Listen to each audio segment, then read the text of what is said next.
তো আমার বন্ধু পোংটা, ও লোকাল বাসের ড্রাইভার।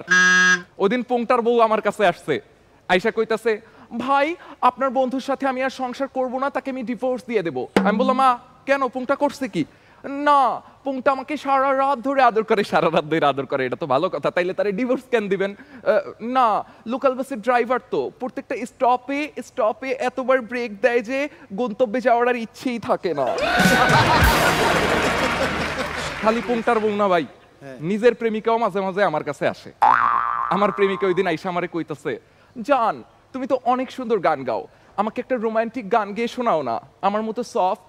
আমি বললাম, হ্যাঁ এটা তো আমি শোনাইতেই পারি তোমাকে, তুমি একটা কাজ করো, সুরটা ধরো, আমি গানটা ধরতেছি। প্রেমিকা সুর ধইরা আছে, আমি গান ধরছি, প্রেমিকা সুর ধরছে, আমি গান ধরছি। হঠাৎ করে প্রেমিকা সুর ছাইরা দিল। আমি কইলাম, কি তুমি সুর ছাড়লা কিসের জন্য? বলে, না তোমার সফট গানটা হার্ড রক হয়ে গেছে।